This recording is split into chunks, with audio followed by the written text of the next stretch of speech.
Welcome to Rejected Religion Spotlight. I'm Stephanie Shea. My guest this month is Mirjam Smit. Welcome, Mirjam. Thank you. I'm very excited. So am I. I'm very happy to have you here today. You recently graduated with a master's degree in religion and spirituality from the University of Amsterdam, one of the few places in the world that you can academically study esotericism. So congratulations to you on that. Thank you. You're very, very welcome. For your thesis, you conducted an historical intertextual analysis of 6 female figures in the mysterious and widely debated esoteric text called The Chemical Wedding of Christian Rosencreutz from 1616 to contribute to the academic understanding of gender representation in Rosicrucian literature and early modern alchemical texts.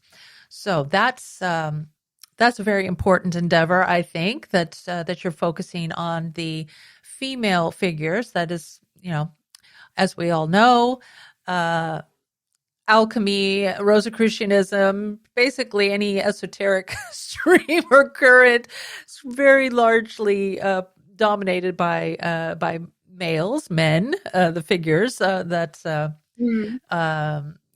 usually the ones that get the attention first. So I think this is really great that you're doing this study into the female side of everything and the women alchemists, etc.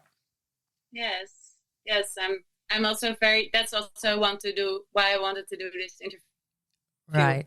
Because it gets to be known. Yes, good. Actually, it might be a good idea for the viewers just to give a very brief summary of what Rosicrucianism is for those people who might, this might be new for. Rosicrucianism is a mystical and esoteric tradition that emerged in the early 17th century, emphasizing spiritual enlightenment, hidden wisdom, and personal transformation.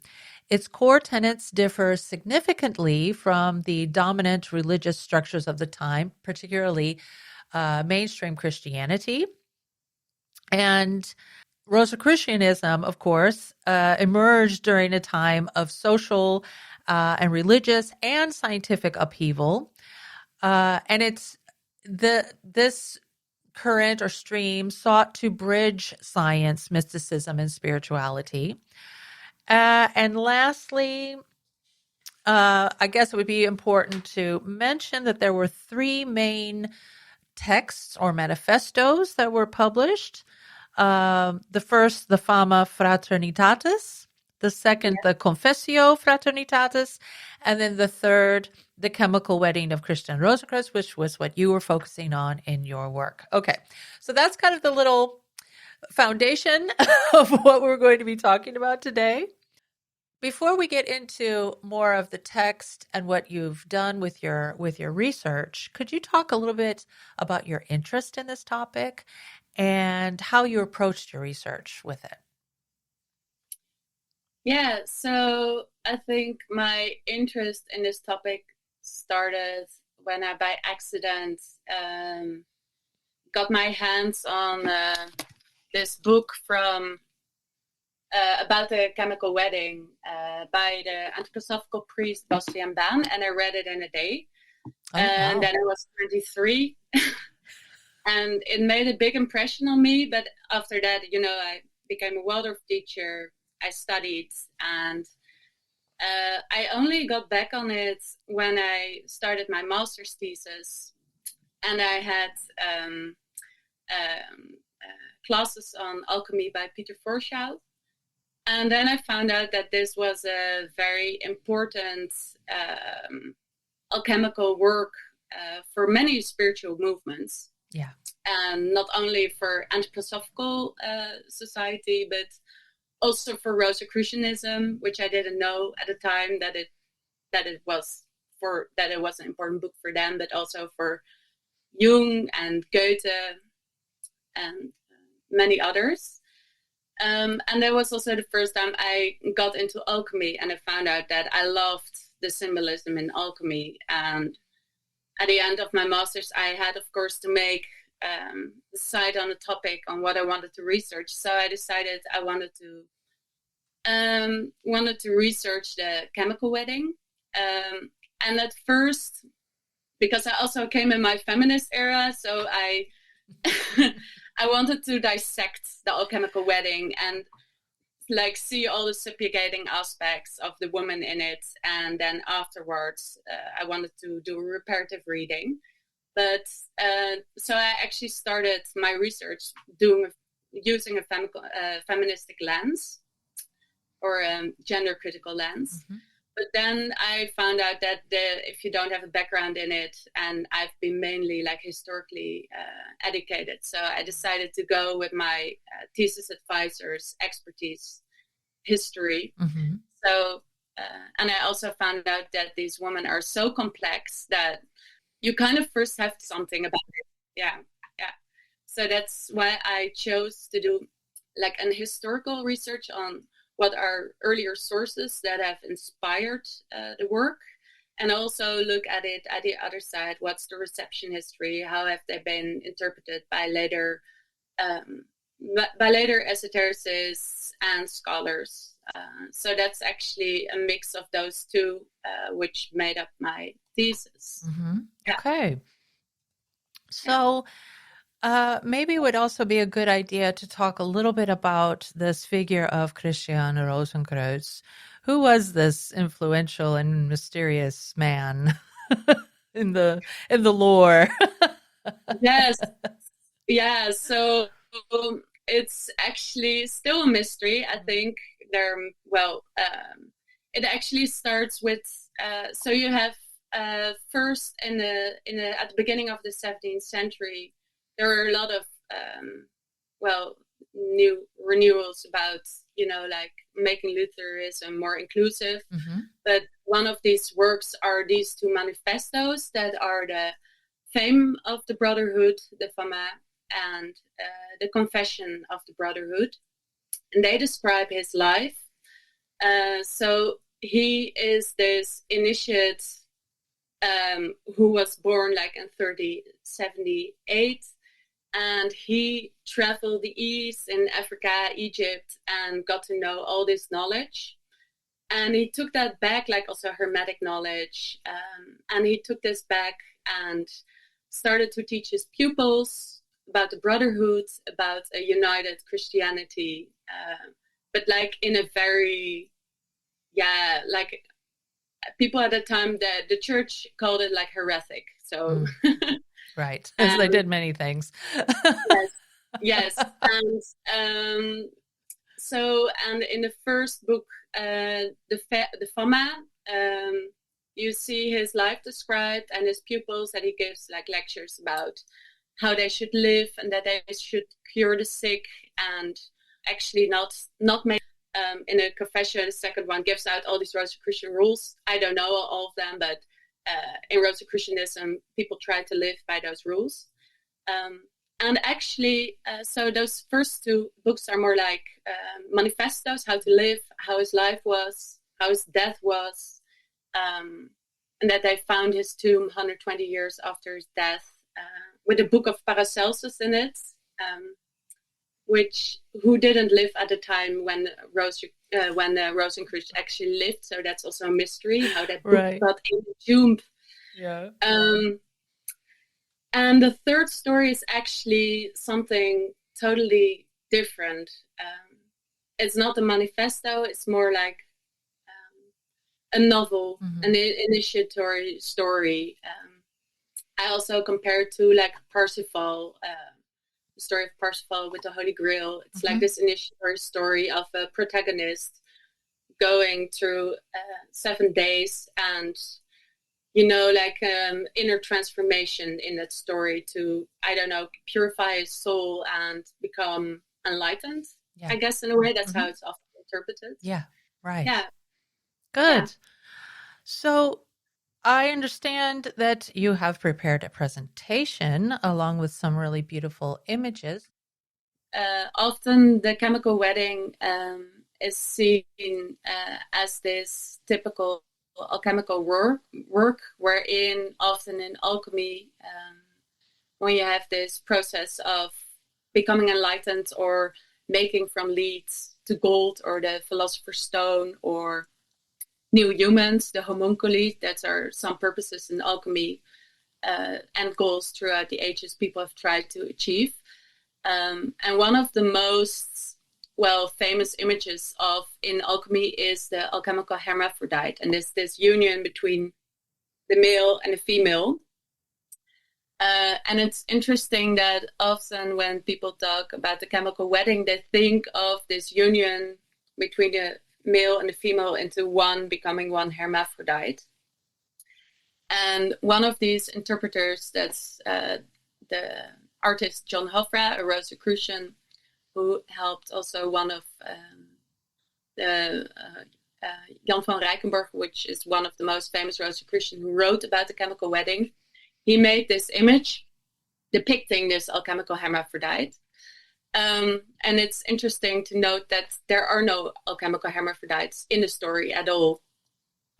That's also one of the reasons what I found very surprising to find out, that there's this image which is often used. What you see now, you see your Christian Rosencreutz, and you see this alchemical hermaphrodite above it. Mm-hmm. I wanted to note that. Right. To give a short explanation of the story, it's about this recluse, Christian Rosencreutz, and he's praying in a mountain, and then he gets a thunderstorm over him, and that's where the first female comes, and she's called Preconissa, and she gives him the invitation to the wedding, which you see in the next slide. Okay. Yes. And in his wedding, he is he's allowed to come to this wedding, for which we then know that he has been meditating for 7 years. And he heads out, and then he goes on this 7 days journey, this alchemical journey. 7 is also an important number in alchemy. And then before he heads out, he's quite insecure if he's worthy enough to go. So he thinks, let's have a night over it. And he has a dream, and that's wherein he meets the second female. And that's the old mother with her gray son. And he is in a tower chained, but he gets out with a rope. And that's the second female.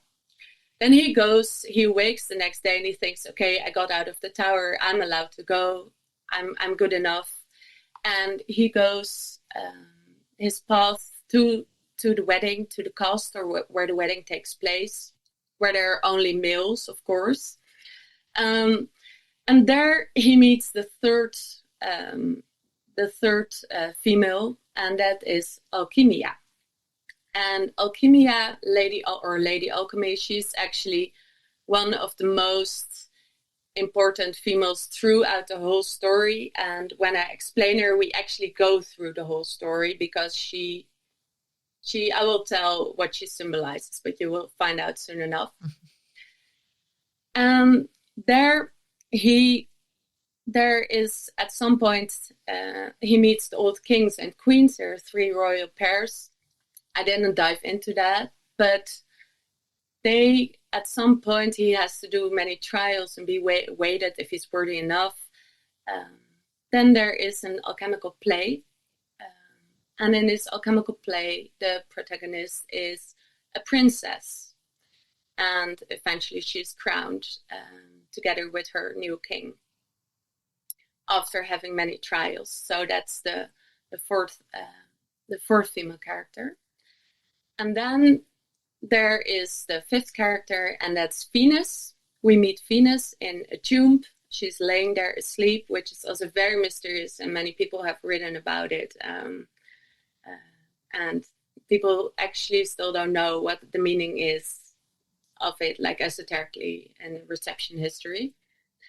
And then the next day, and the kings and queens there are beheaded. That's also often in alchemy. People are beheaded and their blood is mushed together, and then out of that they make like a new resurrection process.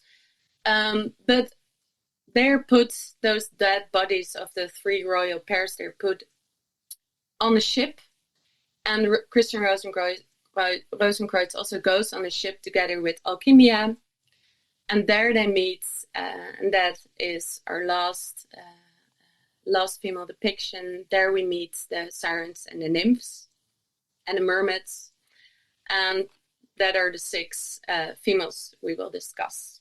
Yeah. Okay. So just let me know whenever you need me to change a slide. Yes. Okay.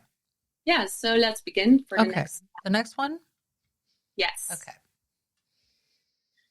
So this is the first day, and as I already mentioned, he's in deep meditation, and he hears like a big thunderstorm, and he thinks the devil is coming, but no, it's a beautiful winged woman with many eyes on her wings, and she gives him the letter, as we saw before, with the invitation.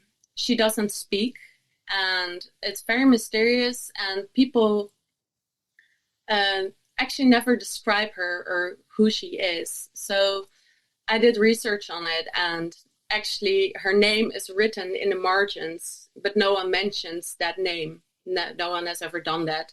And her name is Preconissa, which comes from preconis, from Latin, which is a messenger. And that's actually also, that's also what she does. But there are many other symbolisms, because how she is described is as having many wings, having wings with a lot of eyes on it. I didn't put a picture on this, but the next slide, no, I will go with this. So first we see this angel with a trumpet. She also comes to the cave with a trumpet. And in the 17th century, in the Renaissance time, there is a particular goddess who has been described as with many eyes on her wings, and that is the Greek-Roman goddess Fama, which is also a messenger angel, which comes from Virgil's Aeneas, with many eyes. And in the 17th century, she's also described with a trumpet, as we see this image of this angel with a trumpet. Mm-hmm.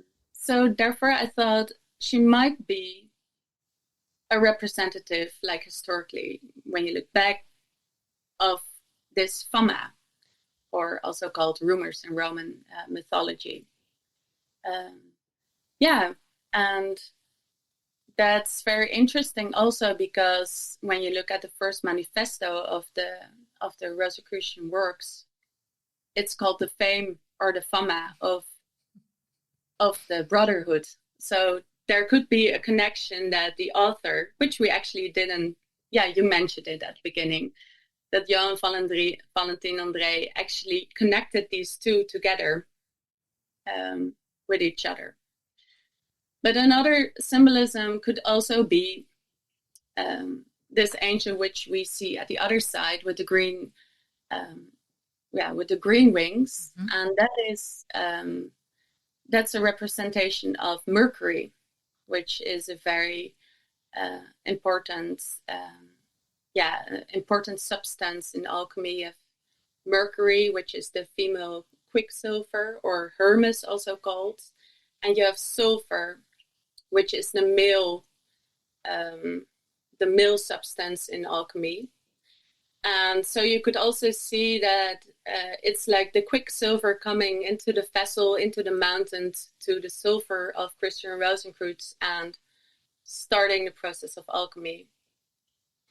Yeah, you can continue to the next slide. Okay.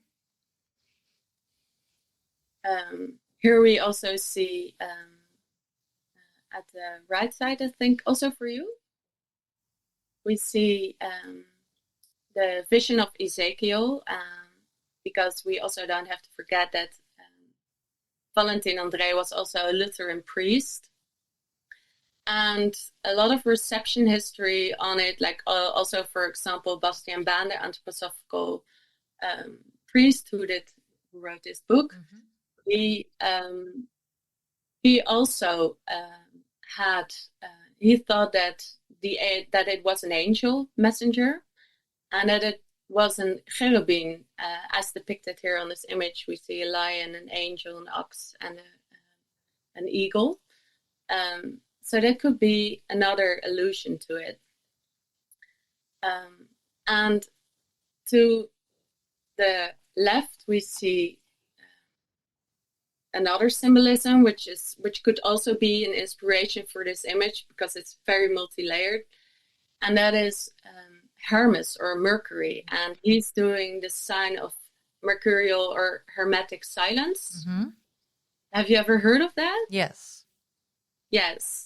So actually, that if you think about Quicksilver, Mercury, Hermes, that's like one package deal in alchemy. They are used intertwining but meaning the same, or not. You never know. And what's interesting about Preconissa, why I also think that she might represent Mercury, is because she's silent. She doesn't speak. And she just gives him the wisdom. And in ancient times, they also thought that you had like the mercurial silence, which people then would take an oath of silence and stay silent, which comes from Hippocratic silence. You've probably also heard of it. Yeah. So that are two depictions on how to interpret Preconissa, who's giving him this invitation. Correct.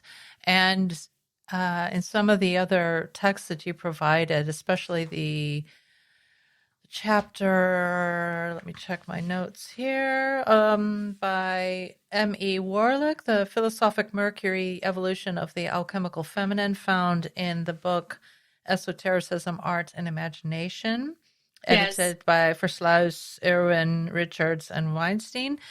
Let me see here, I have it written down. There is this idea of the female Mercury, but that we shouldn't confuse these male, like the male Mercury god. We shouldn't confuse these representations as being, oh, now Mercury is male. No, Mercury, the Quicksilver, is considered the feminine allegorical substance, but is represented by, at times, by the god Mercury, or by Hermes, or Hermes Trismegistus. But these are all, as you said, the representations of this principle. So it got a little confusing, because you're like, well, wait a minute, I thought Mercury was supposed to be feminine, and now we see a male Mercury god standing there. But it's all about the allegorical representation, so we need to keep that in mind. So, okay.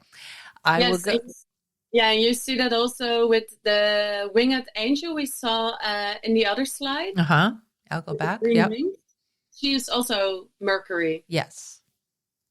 Because she has green wings. And she's standing, now you see that she's black, which I think is beautiful, but that was probably silver and has been oxidated. And she's also a representative of Mercury. And that's also what Emmy Warlick, she also uses this image in her works as a representative of a feminine representation of Mercury. But you see how it changes through time. And that's also the trickery thing in alchemy, that meanings change. Yes. You never know. Right. That is correct.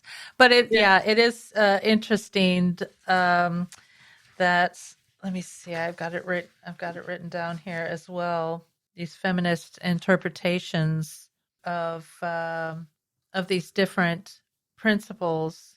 You already mentioned it yourself. The role of women and female characters, this does change over time, and it shows how this is adapting and changing to fit the thoughts that was most prevalent of the time. So Yes. Yeah, exactly. right. Also in like if the time was more lenient or a little bit less patriarchal and women had more freedoms, you also see that Right. in the depictions. Okay. So should we go to the next slide? Yes. Okay. There we go. So after he overcomes the shock of being by this magnificent woman with beautiful eyed wings, he goes to sleep and he dreams that he's in a tower and he's a prisoner with many other prisoners, and they're suffering and they're chained to the ground, and it's not nice to be there. But then the lid of the tower is opened, and there's trumpets sounds, and then an old gray sun speaks to the prisoners and says that on the mercy of his mother, some prisoners are freed to come to the wedding, to the chemical wedding. And they let down 7 ropes, and Rosencreutz manages by sheer luck or destiny to grab one of the ropes. He hurts his head and he comes up.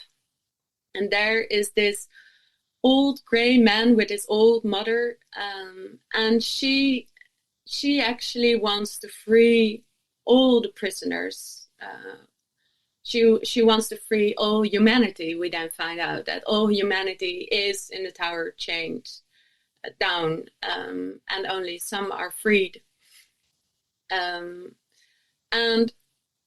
this is, like the tower is already a symbolism for an alchemical process. Often towers are mentioned, or a cave, as we saw before. And it's very mysterious because who is this old woman and why is she allowed to free them, and who is she? And I've been looking at it, and at that time we see here a beautiful image to the left of Michael Maier, a 17th century alchemist who was also very inspired by the chemical wedding. And we see nature followed by the alchemists. So in this regard, there could be a connection between that. She represents nature or fallen nature, and then we see on the right, we see the Anima Mundi by the Robert Flood, also living at the same time as Johann Valentin André, actually in 1617. And we see another depiction of nature or the world soul, and you see her being chained to the cloud above, which is God. And you see that she's also chained below to an ape. And this is very you have like Christian Rosencreutz, who's chained down on to the earth with all the other humans. And when we look at this image, we see an ape, or we as humans or alchemists, as has been described by Flood, trying to get the knowledge of nature or the anima mundi, the world soul, to be freed to come to God. So I connected the Old Mother to that. Oh, interesting. Yes. And that's also when we go to the next image, the next slide.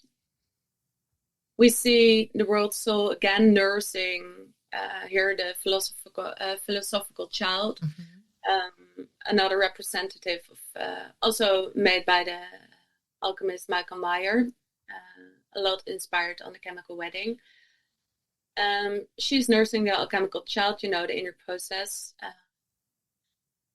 But still, you can still ask, like, okay, is she only Mother Nature? What could she represent more? So I was thinking, because in the book, the old son is described as gray, and he's very severe. So he actually chastises his mother that she wants to help all of humanity. And he says, like, no, we should only,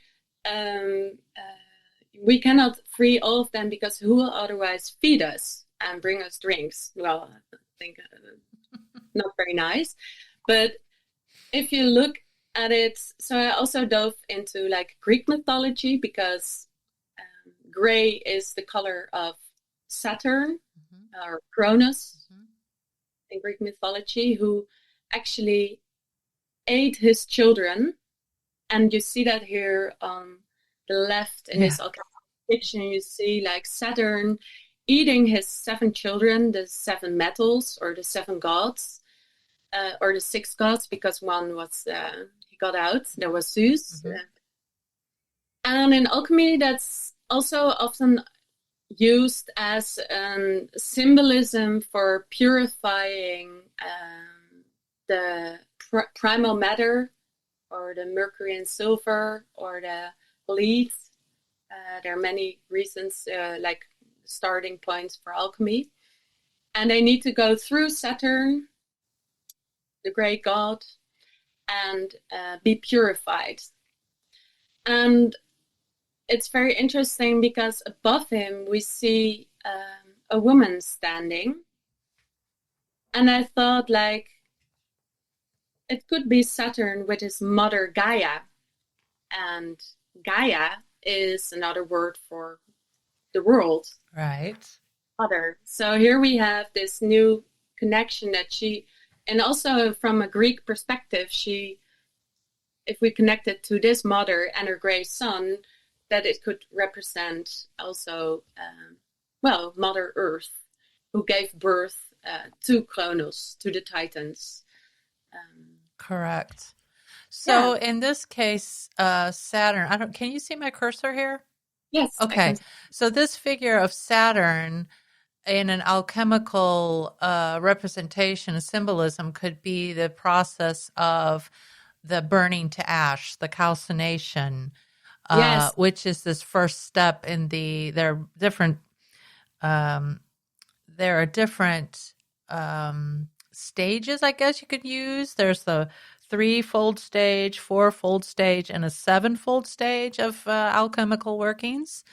And in the 7-fold stage of alchemical workings, you have this first stage of calcination, which is burning to ash. So the gray man could be then this figure of ash, because you have to burn everything. You have to reduce it to its base form before you can build it up again and transform it into something else. So that's probably what's going on here then. And you see, the thing that I find interesting here is these little scales that she's holding. We will. Anyway. These images are so laden with with information. You can spend hours and hours on just one little corner of the of the drawing. Yes. Going back to the other slide, this image, of course, is quite famous, but this whole idea of the great chain of being is you can really see this here, because we're all in this model. Everything is connected. So I find all of these beautiful images so lovely to reflect upon all these different concepts. The way that they were illustrated, I think is really, really interesting. Anyway. It is. Do you want me to go on to the next one, or do you want to stay here a little bit longer? So actually, I saw that later on in the images. I made the wrong cut, but keep in mind the woman with the scales, because there's another connection I laid later on. Oh, okay. So these women are also quite interconnected, because story is like a continuous alchemical transformation. So that's one of the connections with the old mother. So we can go on to Alchemia. The next one woman. So this is the next woman we will encounter in the story, is that Christian Rosencreutz had on his journey. He has to go through a big journey and has to choose his way, which way he wants to go. He has the option of three ways, and he takes the long one.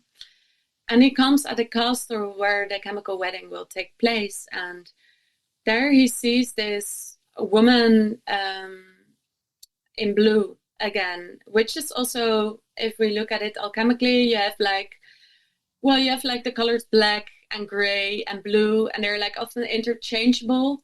But it's like she also has a blue dress on, like Pre-Conissa at the beginning. So that's like, there you see like a connection of the alchemical process starting again.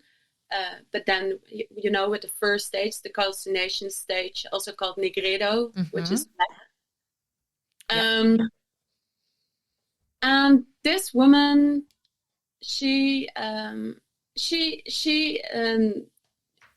just gets on time into the castle when she's putting down the lights in the trees and the lantern. She's putting the lights out, and he has to rush into the castle, or alchemically seen the alchemical vessel, and it closes behind him, which can also be seen as like closing the vessel, which in alchemy is called hermetically sealed. You probably have heard of it. And this lady, she has been people have thought about like, who is she? And there's a riddle about her, and out of this riddle in the story you find out that it's Lady Alchemy. And in ancient times, that's why I want to show this image, often you see that when someone's doing, like, for example, you see here on the second image, you see the Pope, and behind him you see a woman who's holding the church. So you see the Pope who's doing the profession of being a Pope, and behind him you see the representatives of it as a whole, and that's a woman. And the same can be said about, for example, if you go to one further, you see a man thinking. Oh, no. Oh, I'm sorry. sorry. If you look like two persons next to the Pope, you see a man like doing this. Oh, right. This one. Yeah. What would you think it is? It's a profession. The philosopher. Yes. And so behind him, which is, of course, it was seen as a male profession. Mm-hmm. Do not agree with it, but behind him you see the whole representative of philosophy, and, well, what's the female name of wisdom? You probably know. Sophia. Exactly. So that's Sophia, and she, and that's actually also the case in this story. You see, in the story here to the right, you see this other image. You see Sophia standing, so wisdom, Lady Alchemy. You see Lady Alchemy standing above in red, mm-hmm.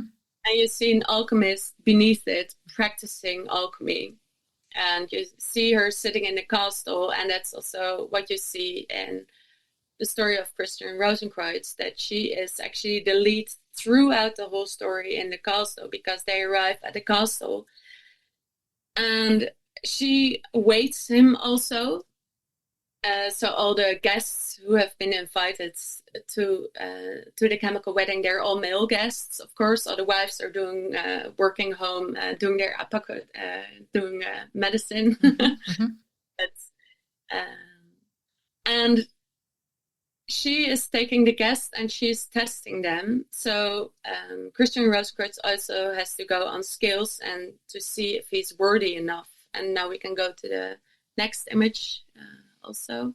We see a nice depiction of alchemia as also as being the alchemy as a whole.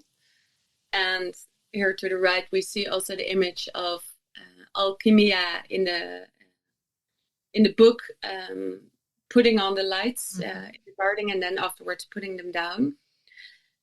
And if we go to the next slide. So actually, I should have put here on the right the image of alchemia with the scales, because the image of alchemia with the scales, which we saw above. Yeah. Because there could be a connection between, Gaia, the old mother, and alchemia here again. Yes. Here she's weighing all the guests, if they're worthy enough. And she's colored in red, which red and white, which represents the 2 second stages in alchemy. And there's one point in the story where she's riding, which we see on the image on the left one. We see her riding on a big throne, and she is wearing red. They're signaling the stage of rubedo, which is the completion of alchemy, which further shows that she's like showing this process of being alchemy personified as a female and guiding them through it. So she takes them along, and so there are some days completed. There is an alchemical theater with a princess and a prince, which I will tell you in the next story. Then the kings and queens are beheaded because they go to the castle and they are they got to meet the kings and queens. And I didn't dive into this part, but this is like a very interesting essay topic on its own, or a whole thesis on its own, because there is an old king and a young woman, and there is a black man and a middle-aged woman, and there is 2 youthful couples, and they're beheaded by a black executioner, and alchemia, is like the person around it organizing this all. Then after this execution, of which is like heavy symbolism of this resurrection and death in alchemy, they go the next day. They go on a ship, and they go with all the corpses are actually put in a ship, and they go to a whole another place out of the castle onto the mountain Olympus. And now you can go to the next slide. And this is actually the first time that you really see in this Mount Olympus, you see the whole alchemical process of nigredo, black stage, albedo, the white stage of purifying, citrinitas, further purifying it, until the red stage, rubedo, the making of the philosophical stone. And I think this is a very beautiful depiction because this is from Heinrich Kunrad from the Amphitheatrum, which was actually published before the alchemical wedding.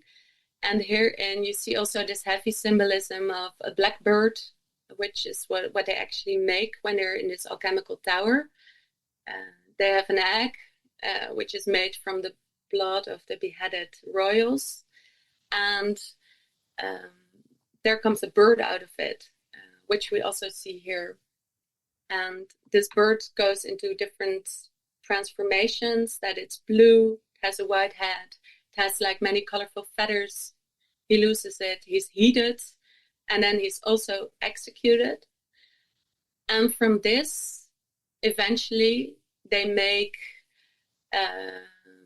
the guests are taken up in this tower. So in every stage of the alchemical process, they go a step upwards until they're on the seventh level. And that's where they make from all these weird alchemical substances, they make 2 new bodies, and they make the new king and a new queen. And the souls of the 3 beheaded royals, they fly into those, and then that's the completion of the chemical wedding.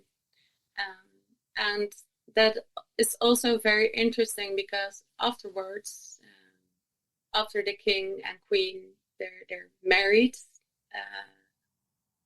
This is the marriage form. They head out, and Lady Alchemia is gone. She doesn't play a part anymore in the story. And that's also why the symbolism of her being, like a vessel shows, which is also very interesting when you look at it from a gender perspective, as being a helpmate. Very interesting. So in this image, this is the bird that you were speaking of, and here we see this again. Though this is this the Monos Hieroglyphica. Yes, the Monos Hieroglyphica, and you see Azoth here. Yeah, and there's a meaning to this word as well. Yeah. So this image is a combination of, I think, Christian, Hermetic, and Kabbalah. Yes. And the Azoth is one of the most important Jewish works. Right. I don't know a lot about it, but this is like, yeah. I think it's Eliphas Levi talked about this. Eliphas Levi frequently wrote about this agent or substance known as the Azoth. The secret agent of the great work is what it is. Yeah. It's the he calls it the living and vivifying gold of the philosophers. Yeah. So this is the whole point of this great work, is you're trying to reach this transformative this whole transformation from this process down here up into this. What's very interesting, what I didn't tell you and what I will come back to also for the next figure, is that you have a greater work and you have a lesser work in alchemy. Correct. And here you see that Azoth is the greater work. And here it's like reaching the stage of gold. And John Warlick Montgomery, which was a very important academic on the chemical wedding, he made a division in the chemical wedding of the greater work and the lesser work within it. And the greater work, I just described to you about the tower, but I left out the lesser work because there is a point in the tower where they're working on this alchemical bird, and then Alchemia says to Christian Rosencreutz, you have to go out now because you're not worthy enough. And actually he and 3 others are sent up one level higher, where they make the homunculi king and queen. Well, the other guests, they stay down and they conclude the lesser work, which is in this case, in this book, the making of real gold. Right.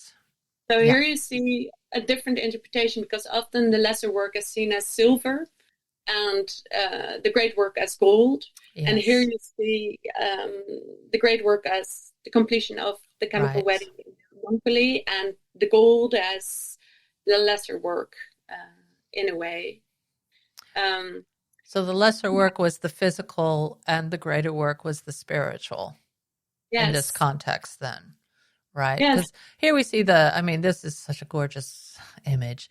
But here we see the Godhead. So this must be some kind of, Sadly, I'm not an expert on all these images. But this must be this pinnacle state that reaches to the Godhead. But yeah, gorgeous stuff. I'm sure Peter could explain all of this. Yes, problem. we can. What I can say is that if you look at the bird, you see that it's black, and it gets like colorful feathers. And you see around, he has like a peacock. Becomes a peacock. Yeah. And before, like in alchemy, you have in the process of becoming albedo, so in the purifying process, you have the peacock stage. So it could symbolize, when I look at it with an alchemical eye, you see the peacock stage, and then eventually concluding in the red stage, the rubedo stage. So it could be, but I'm not sure. You should ask Pete. Right.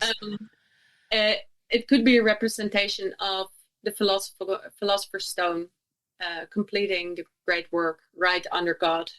Yes. But that's only that now I'm looking at, that's in a way guesswork. It's always so mysterious. And I mean, this is the whole idea of this. It's about the secrecy, and you have to be initiated into all of this because it's not just knowledge. You have to work for this knowledge. You can't just, it's not just given out freely. You have to do the hard work for this. This is the great work. So, yeah. Yes.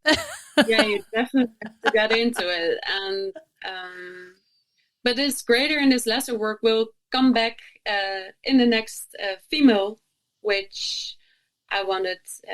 That's the princess. Okay. Will play. So that's the next image. Okay. Oh yeah, these images. These, they're also gorgeous. I love it. I once saw a meme about the right one as being how you call now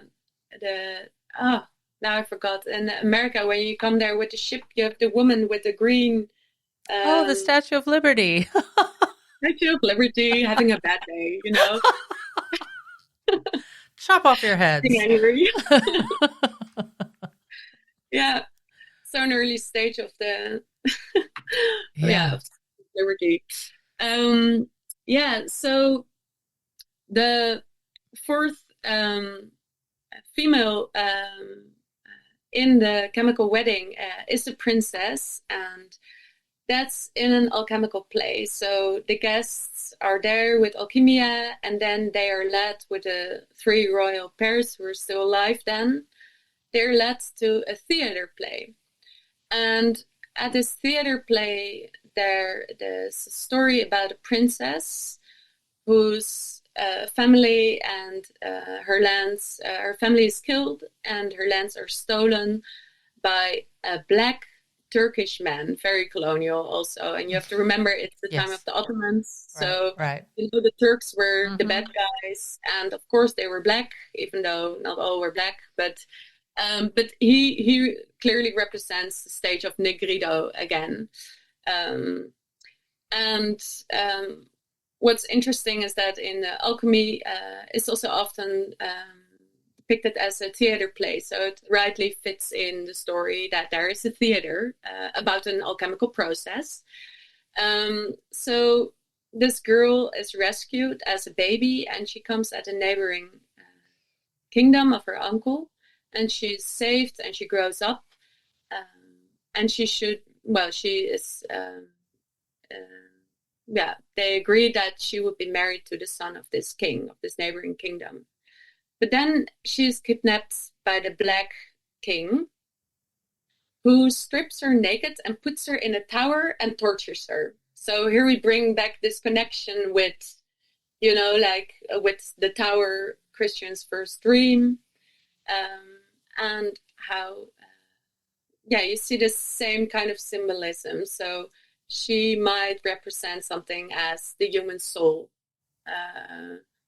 being stripped, being purified, going through the stage of calcination. And the king, he sends the old king sends out then an old knight, and he rescues her eventually, and he takes back her lands, and the Black King is driven away. And then she's put on a pedestal, and she becomes queen of her own lands, and she's very happy and grateful, and she's going to marry with the prince. But then she becomes bored at some point, and she starts to flirt with her ambassadors. And the Black King hears of this, and he goes back to her and seduces her and kidnaps her again and puts her again in the tower and strips her naked and actually poisons her, from which she becomes leprous and sick and almost dies. And the king wants to rescue her, but she doesn't want to be rescued. And it's even described in the book that she becomes the concubine of the Black King, and that she doesn't want to go away, which is very interesting to know that she doesn't want to. And then the son of the old king, he pleads with the king that he wants to rescue her, and he's okay, all right. So now it's not the old knight who's rescuing her, but it's the son. And he goes to the Black King, and he battles the Black King until they both seem to die. And it seems that they die, but then the Black King is dead, and the young prince is resurrected again. He spontaneously comes to life again.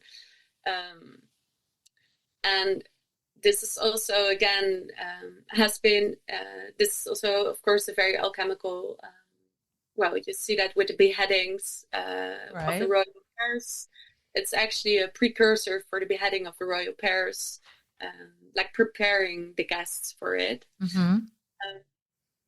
But it has also been interpreted by later reception history as being the female, the suppressed female, or the soul, which is often represented as feminine, for example, in Rosicrucianism, which needs to be purified by the spirit, which would be then the representative of the young king, but not by, the old patriarchal forces of the old king, but like a renewed masculine force, purifying the soul and reuniting them together. And that's also what happens in the story. They get married and they all sing, and there's like a happy ending for it. And this is very interesting because John Warlick describes the story as having two parts, where you have the first part of the story where the princess is the first time she's kidnapped and she gets her lands back, being the lesser work representing Zilfer, and having the second story like repeating the alchemical cycle, but now making the greater work representing those two. Oh, I see. Yes. Okay. So this image here on the left then would be representative of this this battle between the moon and the sun. Yes. This is the silver. Yes. Okay. Yes, right. Of the princess, like being the black man representing Nigredo, or like the impure matter. Right. Because she's riding the griffin, and that is the impure state, right? Because the lion is always eating.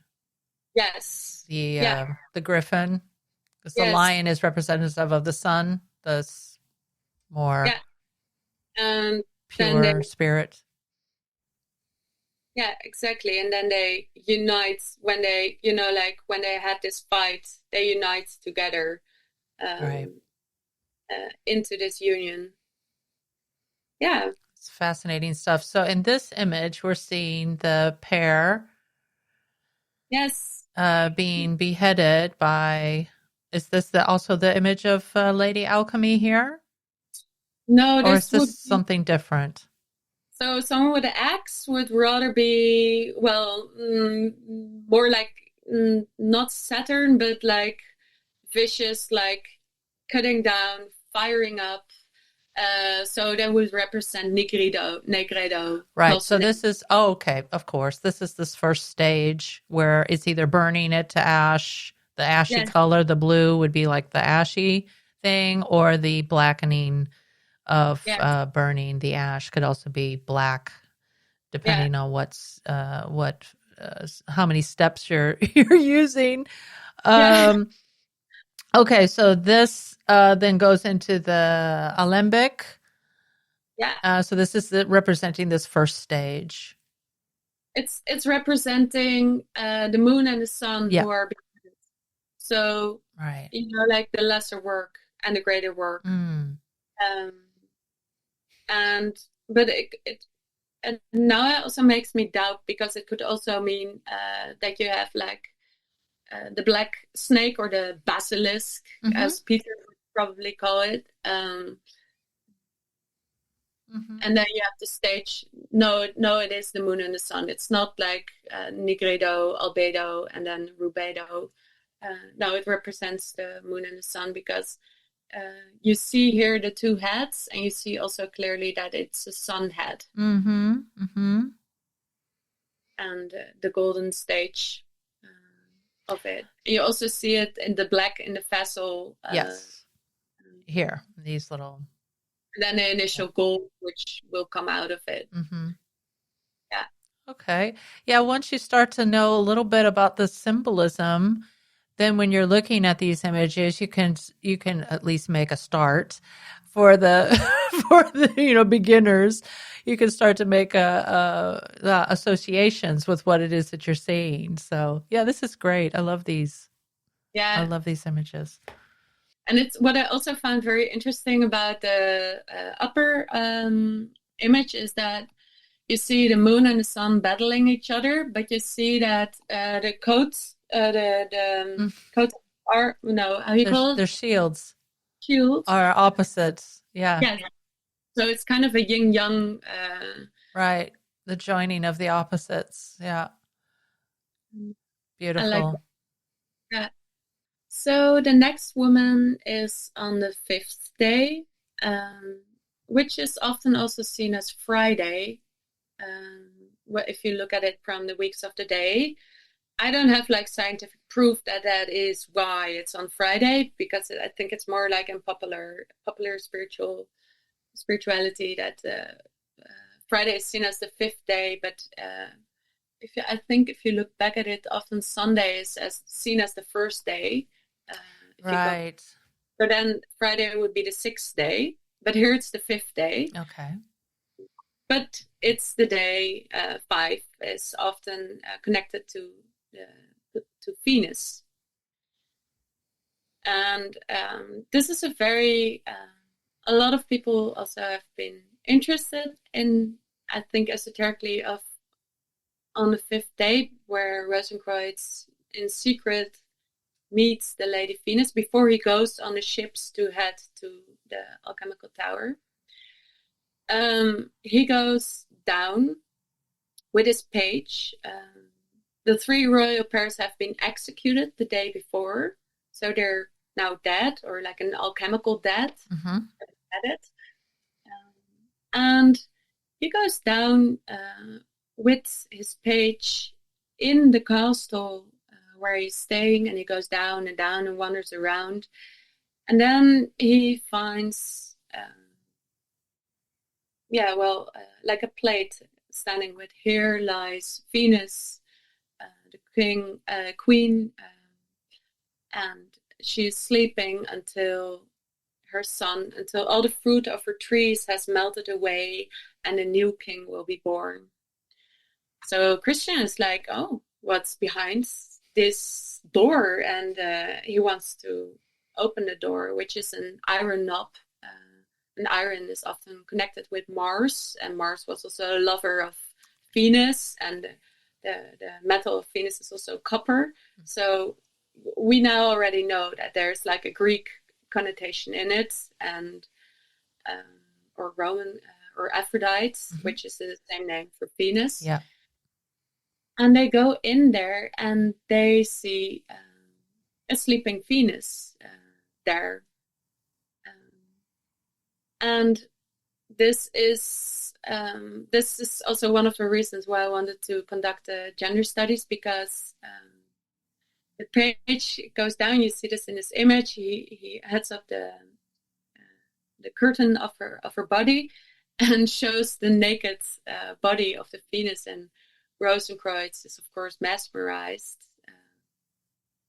And she has like a translucent body, and then afterwards they go out of the room and go back. They want to head upstairs, but then there comes in a little Cupid, which also from mythology you might probably know is the son of Venus. And he's very aggrieved because he says, like, did you see my mother? And they lie to Cupid, and Cupid is like, did you go in the door? And they're like, no, we didn't. And then he's like, yes, but you have still been too far down, and I cannot let this pass, and I will. And then he pricks Christian Rosencreutz in the hand. And then they go upstairs and they go on the ships. And of course, what's the meaning of this female representation of Venus? Of course, we can think of the goddess of love. She also has been interpreted as a wedding goddess, to be seen often before you were married in Roman times. You would pray to Venus the day before you get married. And after you're married, you would pray to Juno or Hera. That's often the matriarchal. No, not matriarchal, but the archetype of the wife. Of the wife, yes, yeah. So it's very interesting. Like, did Jan Valent, did the author know that this is like the symbolism of this? Did he know of this custom of praying for Venus before getting married? Well, it fits with the symbolism of the wedding then. Yes. And it also fits with this idea of something being secret, that he's, peeking in on something secret that he's not really supposed to be looking at yet. Yes, and also Venus is also connected because she is the husband of Vulcan or Hephaestus. And that's also often typical symbolism for Vulcan is often seen as the patron of alchemy. Also, he's also mentioned in the story. And Hermes, which we see to the left, Hermes or Mercury. There you see Hermes with Venus, and then from them both they had a child, and that was hermaphrodite, a mixture of those two, a male-female, which is also often used in alchemy to represent this union, which does not happen in the alchemical wedding, but it's still like the symbolism is there. So they're like, you have like Venus downstairs there, and you have all the men she has something to do with are somewhere represented through the story. So the iron knob is also, why is there an iron knob? That's like the metal of Mars, and Vulcan and Hermes. So it's interesting that she's put there. But what's also very interesting is that the author very clearly plagiarized this work from I think a 12th or 13th century monk who wrote a book about an initiation of Venus. And this was a very heretical book because it was called, I think, The Strife of the Love, Polyphily, something else. I can give you the notes if people are. Okay. And in this story, actually, Cupid gives the arrow to the protagonist in the story, and he asks the protagonist to breach the curtain with the arrow, and he doesn't want to do that. So the woman with whom he is in love and who's standing next to him, she tears through the curtain, and behind that there is Venus laying naked, and she's laying naked there, and then there are a lot of nymphs, naked nymphs, and there's like this kind of erotic orgy happening, and it's like in the book, like in The Chemical Wedding, it's like you can like really clearly see that he used this symbolism, he used this text to make his own story. So you know, he was reading like erotic novels about Venus, and yeah. So it's very interesting that he put that in there. Yeah, sanitizing it a bit. Making it into like a kind of pie story, but not totally. I mean, there's no curtains, but there is the arrow, there is the pricking, and the unveiling of naked Venus. And in this story, the protagonist is initiated by Venus, and in this story, he goes back and he goes up. And even though we don't see the nymphs at Venus at that point, we then go onto the ships, which brings us to the next image.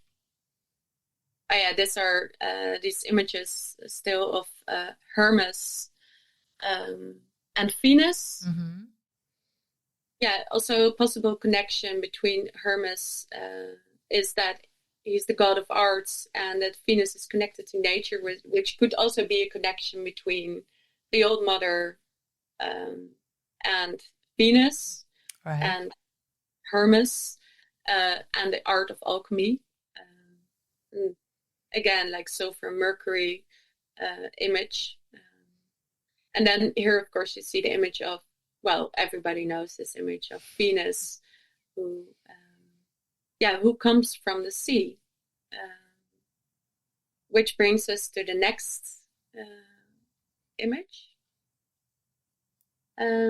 So then all the guests go with Lady Alchemia, and the corpses downstairs in the ship.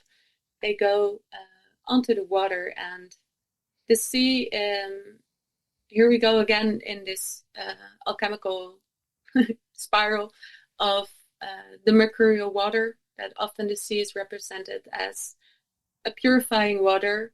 And alchemy, we see this image to the right of the old king getting into the mercurial water, or the philosopher's sea, it's also often called, being purified and coming out young again.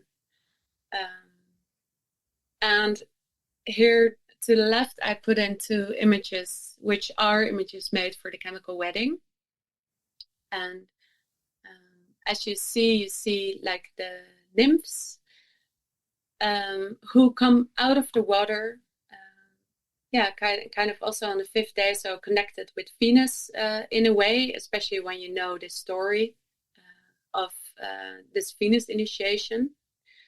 And it's very interesting because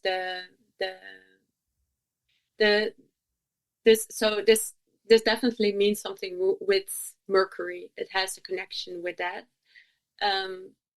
but it also represents at some point one of the sea nymphs comes up to the ship, and she gives Alchemia a pearl. Right, that's this area here, this one. You can see the pearl there. Yeah. Exactly. Yeah. And that is, of course, can be represented to the fish's eyes or the pearly eyes in the alchemical stage, getting into the stage of being purified, getting onto the stage of albedo, them representing that.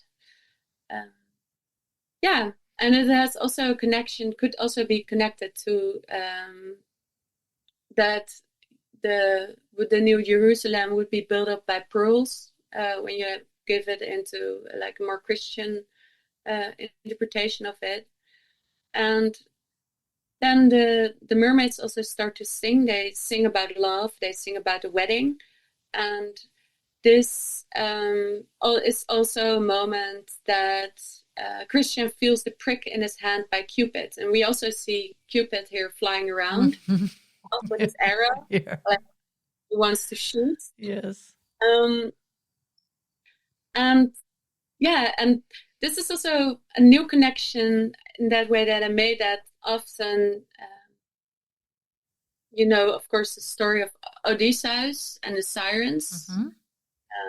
And the mermaids are often, or not the mermaids, I mean, the sirens are often seen as being dangerous or, like being monstrous, or being a seductive woman enchanting the males.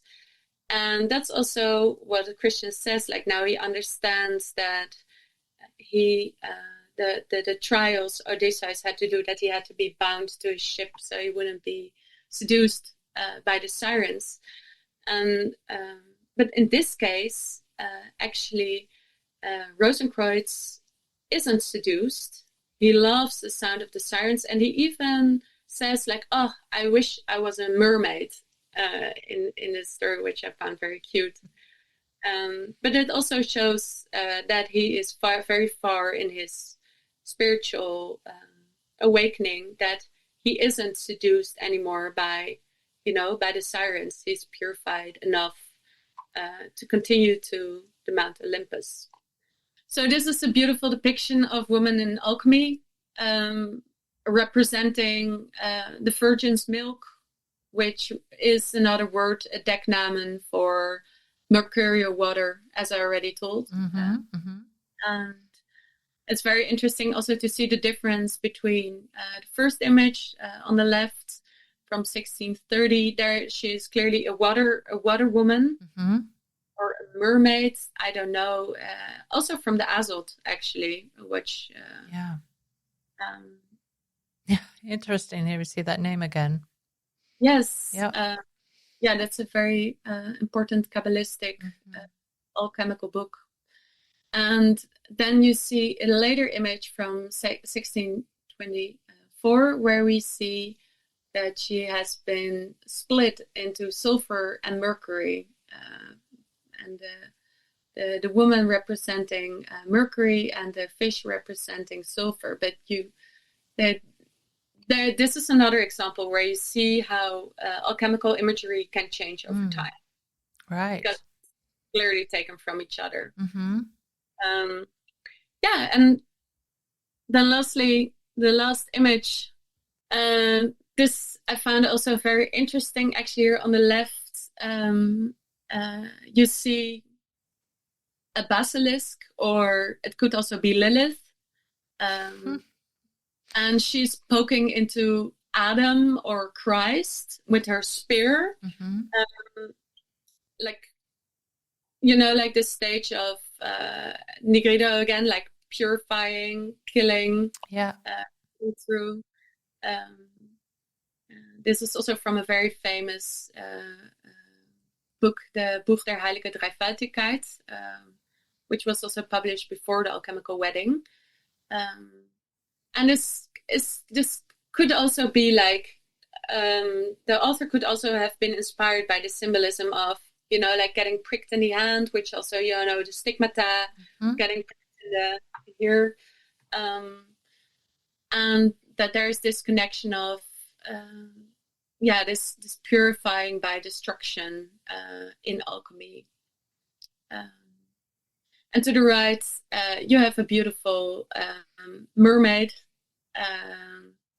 And it's very interesting because in alchemical, like in alchemy, there's not a lot of connotations to mermaids, but there are mermaids in the alchemical wedding next to sirens and sea goddesses. And this is one of the only representations of mermaids I could find. And it could even be so that this image has been made of this mermaid while she actually should have been a basilisk or a snake. And it has changed through time into a mermaid, which can also be connected to Mercury again. Yeah, interesting. You see here a serpent-like green creature. Yeah, copper, or green is often also connected to copper, to Venus, which is the grail, the cup. Yeah, also feminine symbol. Yeah, so layered. Yeah, it is, and you see her two wings, the red signaling rubedo, and first stage of Nigredo, the black wing. Yeah. And she's crowned. Yeah, so that are some things I wanted to share about it. I like it. In your thesis, you were talking about the relevance of this text throughout the years. What are your arguments for that? Why is this? If you look through history and until we get to our context of today, what is this? The relevance of this text, in your opinion? So, for myself, I have an anthroposophical background, and in anthroposophy, the Rosicrucians or the Rosicrucian streaming is very important. So I know, for anthroposophists, they love Christian Rosencreutz, and they read the chemical wedding as an initiation story. And the same goes for the Rosicrucians themselves. They interpret it in a different way, more hermetic, less Christian, more Pansophic. Right. Anthroposophists do a more Christian interpretation of it. And also a lot of, there are still New Age spiritual, people in the New Age who still dive into this text also as an initiation story. The same goes, for example, a very famous story of the Goethe, who wrote the story The Green Snake, or Die Grüne Schlange, based on the chemical wedding of Christian Rosencreutz. So it's direct, the inspiration from there. And other sources are, for example, I know I haven't dived into Jung, but I know that he probably got the trickster figure also from the Cupid, who's playing a role in the story. But you probably know more about that than me. Oh, I'm not an expert on it, but I have I've read many and listened to many different people talking about this figure of the trickster, and yes, indeed, it would link up very well with this symbol of trickster energy, just like the magician card in the tarot is the trickster card, the energy of the trickster. I'm going to write that down, and I'm going to look into that further. I think that's an interesting link there, how we're how that can all play into this whole idea of trials, purification, all these rituals that you're going through, initiation, the initiatory rituals, to achieve this more perfect state, and that there might be some trials, tribulations along the way that could maybe take this form of a trickster who's trying to lead you astray or give you false information, and appearing as if they're wise, but that they might be testing you. but I know that Jung wrote about the alchemical wedding and using Cupid as a trickster inspiration for. So Okay, keep it as a trickster. I'm going to find out. yeah, no. I think mostly why I think it's relevant to dive into this woman is also because this work is taken so seriously and often seen, as archetypal and not being gendered. And I think I didn't get into that, but I think it's important, just as the Bible, that a book needs to be deconstructed and reconstructed again.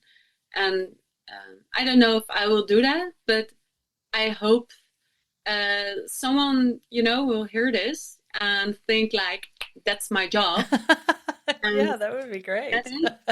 Because it's, I think it's very important, especially when you take works that serious. Right.